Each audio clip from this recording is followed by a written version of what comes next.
Assalamualaikum warahmatullahi wabarakatuh, teman-teman. Waalaikumsalam warahmatullahi wabarakatuh. Waalaikumsalam warahmatullahi wabarakatuh. Terima kasih. Hari ini kita berjumpa di mata kuliah hukum perdata. Di pertemuan kali ini kita masuk di hukum waris berdasarkan BW, atau berdasarkan hukum perdata yang berlaku di negara kita. Bentar, saya share screen dulu. Sudah terlihat ya? Sudah terlihat ya? Sudah, Pak. Oke.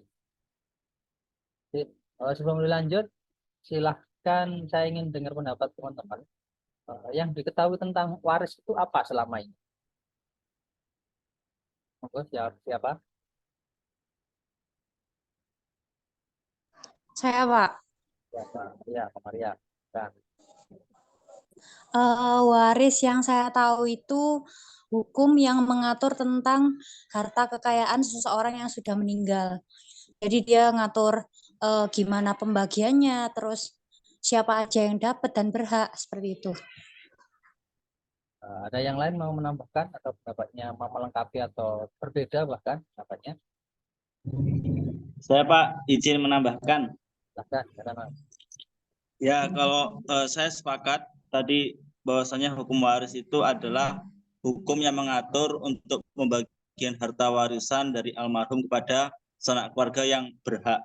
Nah ini juga pernah saya pelajari kalau hukum waris itu dalam Islam juga ada faraid yang tentunya juga membahas itu. Jadi hukum waris ini nanti kalau sejauh yang saya ketahui ada yang berdasarkan perdata, ada juga yang berdasarkan hukum adat, ada juga yang berdasarkan tuntunan agama atau yang dikenal dengan ilmu faraid. Demikian Pak. oke, terima kasih teman-teman. Ada beberapa hal yang dijelaskan yang disampaikan oleh teman-teman tadi sudah tepat ya. Hukum waris itu adalah kaidah hukum yang mengatur peralihan harta kekayaan dari seseorang yang sudah meninggal. Ya, dalam bab ini, dalam pertemuan kita ini, kita spesifik membahas tentang hukum waris yang diatur dalam hukum perdata atau di dalam buku 2 BW.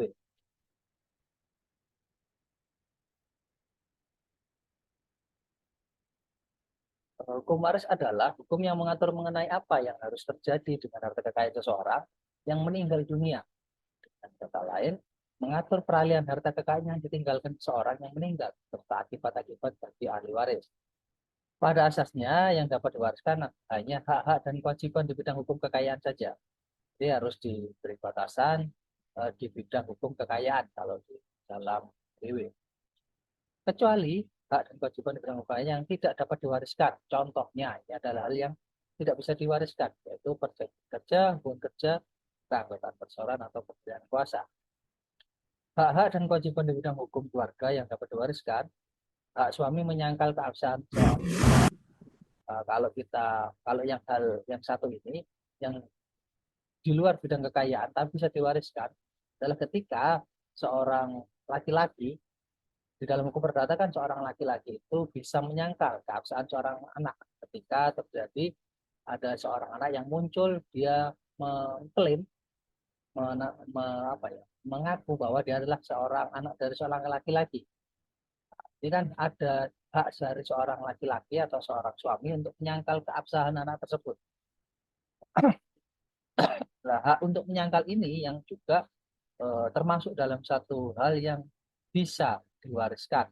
Jadi ketika sang suami atau laki-laki tersebut meninggal, ahli warisnya itu masih boleh atau mendapatkan hak untuk bisa menyangkal. Karena kalau memang itu menyangkal keabsahan seorang anak yang datang mengaku atau mengklaim bahwa dia adalah anak seorang dari laki-laki yang sudah meninggal tersebut. Penempatan hukum waris dan pengaturan alasan pembentuk undang-undang. Kenapa kok menempatkan hukum waris ini pada buku kedua? Hukum waris diatur di dalam pasal 530 sampai dengan pasal 1130. Subjek hukum warisnya ini ya muncul berlakunya hukum waris ini adalah ketika ada pewaris. Subjek-subjeknya adalah pewaris dan ahli waris. Siapa pewaris itu? Pewaris adalah orang yang meninggal dengan meninggalkan harta. Seorang meninggal dunia dengan meninggalkan harta. Ahli waris menurut pasal 836 KUH Perdata atau BW, ahli waris adalah seseorang yang sudah lahir pada saat warisan itu terbuka atau pada saat sang pewaris itu meninggal dunia. Syarat pewarisan, pewaris meninggal dengan meninggalkan harta. Yang kedua, antara pewaris dan ahli waris harus ada hubungan darah. Yang ketiga, ahli waris harus patut mewaris atau onwarding. Tidak terkena hal-hal yang dia menjadikan hapus hak warisnya. Yang keempat adalah ahli waris harus hidup pada saat warisan terbuka. Jadi ketika sang pewaris meninggal, ahli waris tersebut harus dalam keadaan hidup. Yang kelima, meninggal bersama-sama antar pewaris dan ahli waris. Di pasal 831 KUH Perdata atau BW, ya ini ada ketika ada malapetaka yang terjadi bersamaan. Jika tidak diketahui siapa yang meninggal terlebih dahulu, ini tidak saling mewaris. Jadi harus bisa dibuktikan siapa yang meninggal terlebih dahulu. Hingga selisih 1 detik pun itu sudah berpengaruh terhadap status siapa yang menjadi pewaris dan ahli waris. Jadi ketika ada kecelakaan yang mengakibatkan sepasang suami istri meninggal, begitu misalnya, ini kalau bisa dibuktikan bahwa salah satu meninggal terlebih dahulu, artinya yang meninggal terlebih dahulu ini akan menjadi pewaris, walaupun selisihnya hanya 1 detik. Tapi ketika tidak diketahui siapa yang meninggal terlebih dahulu, artinya keduanya tidak saling mewaris. Kalau tidak diketahui berarti sang suami tidak mewaris pada sang istri dan sebaliknya pula sang istri juga tidak mewaris pada sang suami. Jadi kalau mau ahli waris seseorang itu menjadi ahli waris harus bisa dibuktikan dulu siapa yang meninggal terlebih dahulu. Prinsip umum dalam pewarisan ya. Dalam pewaris ini, pewarisan terjadi karena meninggalnya pewaris dengan sejumlah harta. Jadi hukum waris ini akan berlaku ketika yang meninggal ini seorang meninggal pewaris ini dengan sejumlah harta. Hak-hak dan kewajiban di bidang harta kekayaan beralih ke hukum. Di pasal 833 KUH Perdata menimbulkan hak menuntut atau heritatis petitio. Ini merupakan hak menuntut dari ahli waris. Yang berhak mewaris menurut undang-undang mereka yang mempunyai hubungan darah. Jadi kalau menurut KUH Perdata, yang menjadi ahli waris atau yang berhak mewaris adalah orang-orang yang punya hubungan darah. Harta tidak boleh dibiarkan tidak terbagi. Nah ini fenomena zaman sekarang ini sangat banyak yang seperti ini. Karena beranggapan harta itu adalah tinggalan dari orang tua, maka ketika mau dibagi, ya tidak dibagi. Karena merasa ini sejarah dari orang tua. Itu tidak boleh. Undang-undang harta peninggalan pewaris ini harus dibagi. Setiap orang cakap mewaris kecuali dalam pasal 838 KUH Perdata. Yang selanjutnya, cara mewaris berdasarkan undang-undang atas dasar kedudukan sendiri atau atas dasar penggantian. Atas dasar kedudukan sendiri ini adalah contohnya ketika seorang anak mewaris kepada orang tuanya, sampai meninggal, ahli warisnya adalah anaknya. Kalau atas dasar penggantian adalah ketika orang tuanya meninggal, ternyata anaknya sudah meninggal terlebih dahulu. Artinya yang menggantikan kedudukan sebagai ahli waris, menggantikan kedudukan anak sebagai ahli waris adalah anak dari sang anak atau cucu dari sang pewaris. Ini adalah mewaris berdasarkan penggantian. Yang selanjutnya adalah mewaris berdasarkan testamen atau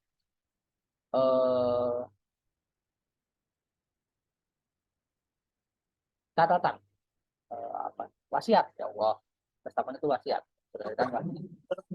Jadi di dalam KUH Perdata wasiat ini masih diatur, ada diatur. Jadi ketika pewaris meninggalkan wasiat, ini yang harus dipenuhi oleh ahli waris.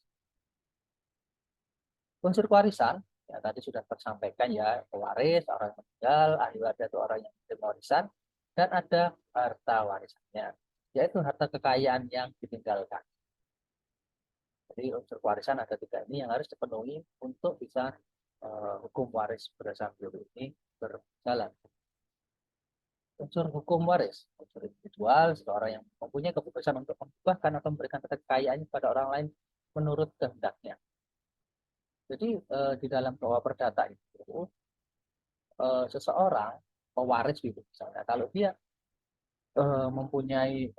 seseorang itu mempunyai hak untuk memberikan, dia punya kebebasan untuk menghibahkan atau memberikan harta kekayaan kepada orang lain sakarpe menurut kehendaknya.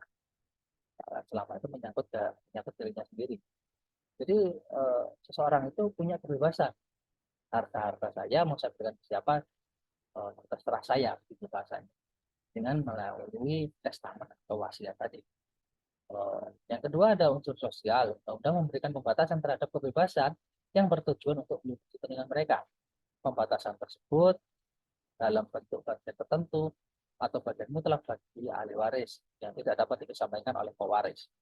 Artinya ini ada menyangkut kepentingan bersama. Kita kembali tadi unsur individual. Seseorang punya kebebasan untuk memberikan semua hartanya, harta warisannya kepada siapa saja. Tapi di unsur sosial ini ada pembatasan terhadap kebebasan tersebut. Undang-undang atau BW memberikan batasan yang dinamakan legitimate property yang kebebasan dari pewaris itu dibatasi. Tidak boleh seluruh harta warisnya diberikan kepada pihak lain misalnya. Ada hak mutlak, bagian mutlak bagi ahli waris yang tidak boleh dikesampingkan, yang dinamakan legitimate property. Ini besarannya adalah sepertiga dari total hartanya. Jadi seseorang yang meninggalkan harta waris ini sebenarnya punya kebebasan untuk memberikan hartanya kepada siapa saja melalui wasiat. Tapi undang-undang memberikan batasan. Sepertiga dari total hartanya itu harus diberikan kepada ahli warisnya yang dinamakan legitimate property. Ini untuk menghindari ketika ada seorang pewaris yang nggak suka sama sekali dengan ahli warisnya, misalnya semuanya dan terus semua hartanya dihibahkan, diberikan kepada pihak lain, pada lembaga sosial, misalnya semua 100%, sehingga ahli warisnya yang berhak tidak mendapatkan apapun. Untuk menghindari itu, BW sudah memberikan batasan bahwa ada bagian mutlak, yaitu sebesar sepertiga, yang tidak boleh atau yang menjadi hak mutlak bagi ahli waris.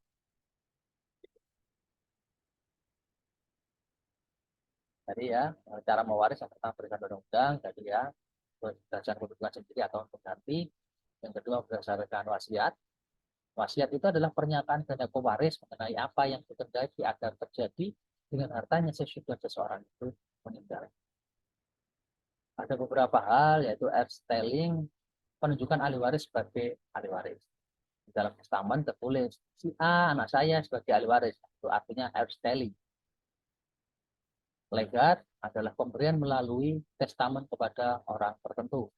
Jadi di dalam wasiat itu bisa saja yang diberikan bukan ahli waris yang punya hubungan darah pada orang lain misalnya. Itu namanya legat. Legataris ini adalah istilah bagi penerima legat. Artinya orang lain yang diberikan harta waris berdasarkan wasiat. Fideikommis adalah suatu pemberian warisan kepada seorang waris dengan ketentuan ia wajib menyimpan warisan itu, dan setelah lewat suatu waktu atau apabila si waris itu meninggal dunia, warisan itu harus diserahkan kepada orang lain yang sudah ditetapkan dalam testament. Ini kalau teman-teman suka lihat film gitu ya, ini kalau saya sih tahunya di film kejadian seperti ini. Kalau di kejadian di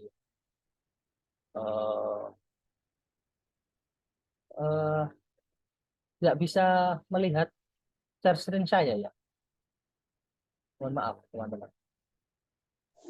Iya, nggak gerak share screen-nya.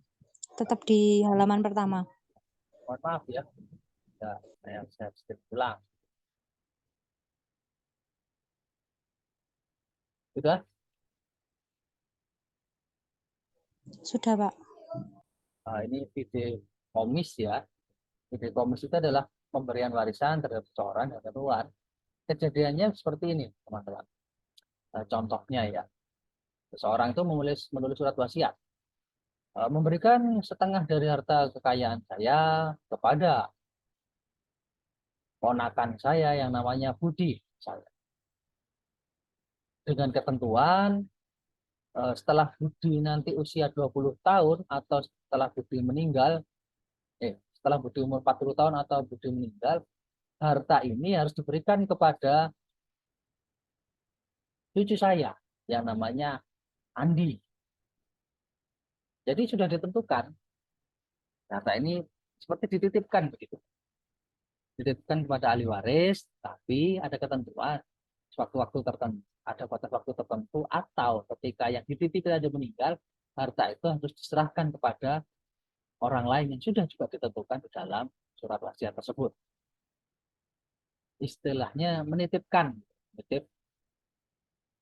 Ini biasanya terjadi ketika yang dituju, orang yang akan diserahkan itu masih bayi misalnya, atau masih dalam kandungan. Jadi tak titipkan dulu lah harta ini kepada orang tuanya.